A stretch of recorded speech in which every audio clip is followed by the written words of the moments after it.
Assalamualaikum warahmatullahi wabarakatuh. Apa kabar rekan-rekan para pemirsa TDA TV yang saya banggakan? Jumpa lagi dengan saya Salim Suharis untuk membahas tentang efisiensi dalam operasional. Kali ini kita sudah sampai pada sesi ke-9. Pada sesi ini kita akan membahas tentang bagaimana caranya kita melakukan audit kebocoran yang terjadi di perusahaan kita. Ketika pembahasan yang pertama, di sesi yang pertama sampai yang ke-8 kemarin, ternyata sudah mampu menghadirkan berbagai macam hal yang berujung pada terjadinya efisiensi di bisnis kita. Pada kesempatan ini saya ingin menceritakan atau membagi tentang hal-hal yang bisa kita lakukan untuk mengaudit sehingga proses berjalannya bisnis tersebut bisa kita pahami dan kita ketahui dengan benar.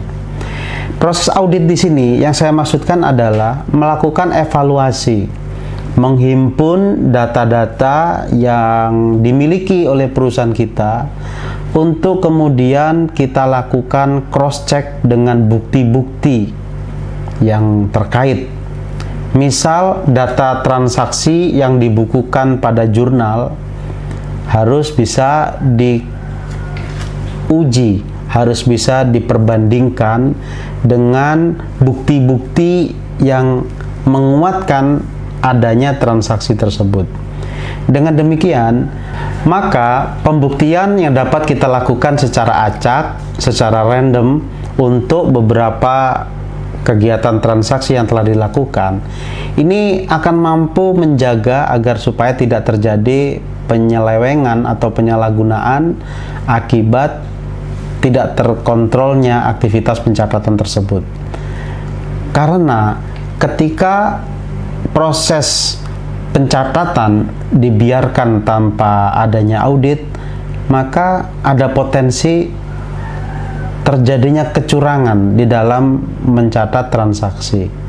Dengan demikian, maka akhirnya yang tadinya keberanian kecurangan itu kecil, dan karena dibiarkan secara terus-menerus, maka akhirnya menjadi semakin besar, dan semakin besar.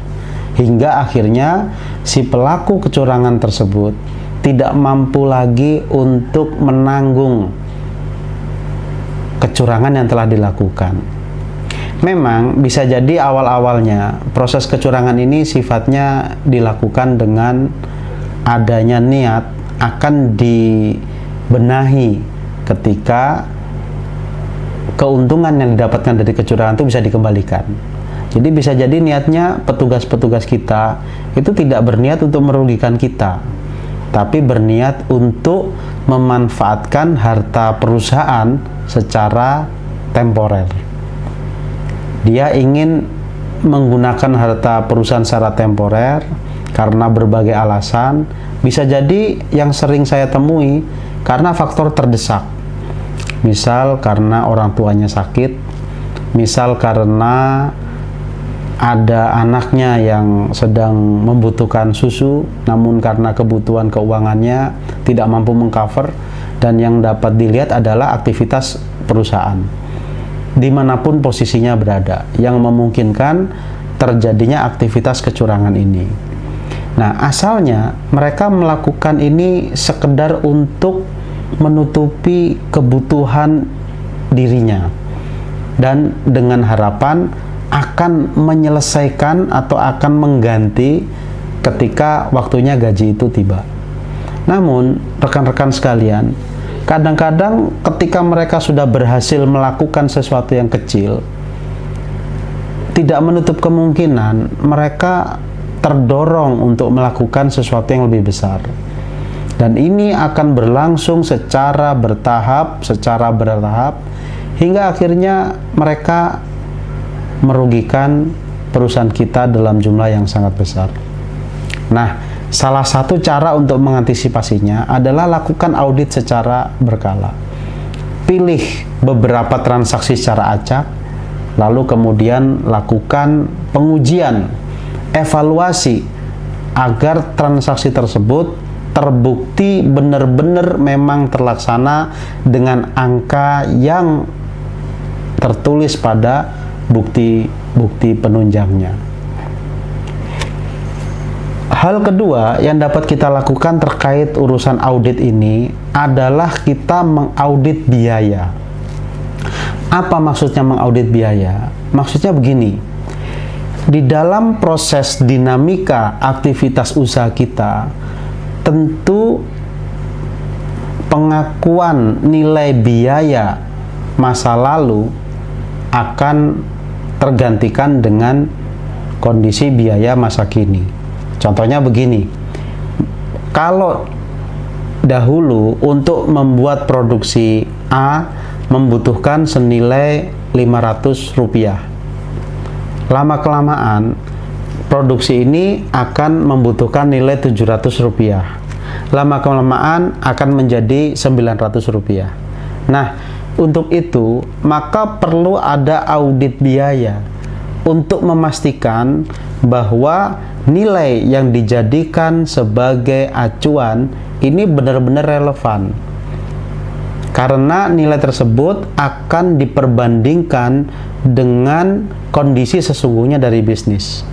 Misalnya begini, idealnya satu barang ini bernilai Rp1.000 produksinya, sehingga ketika kita memproduksi 1 juta unit, maka kita akan membutuhkan 1000 dikalikan 1 juta, akan muncul total nilai 1 miliar.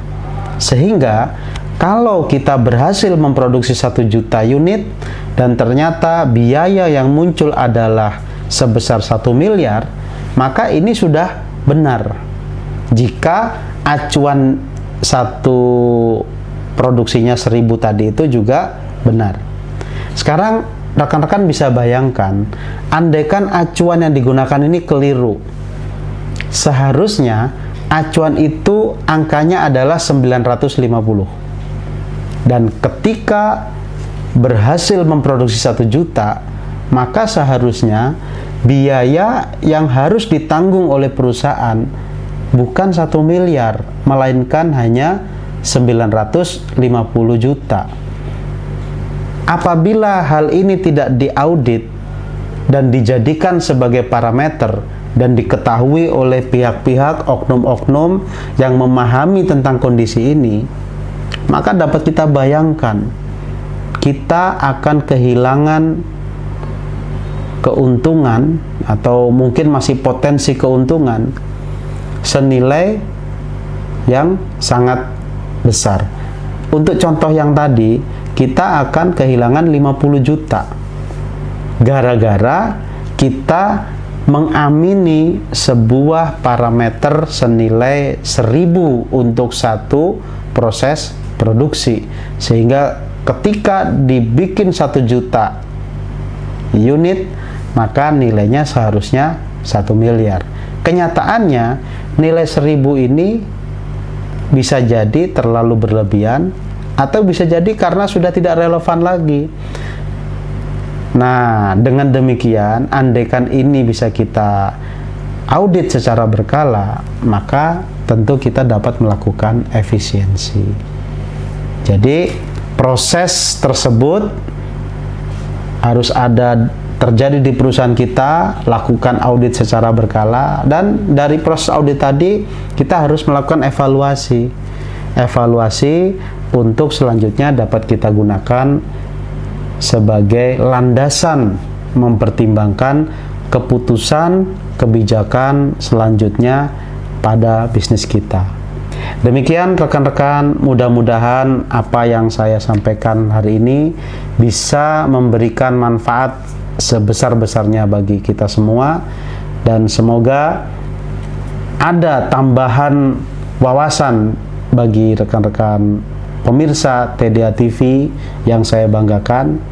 Semoga bisnis kita menjadi semakin lebih baik. Tetap semangat untuk belajar dan tetap berusaha untuk melakukan eksekusi secara maksimal. Assalamualaikum warahmatullahi wabarakatuh. Di situ dalam perjalanan dari kilometer ke kilometer, saya akan memangkas waktu tempuh yang tadinya 6 jam, akhirnya lambat laun menjadi berkurang.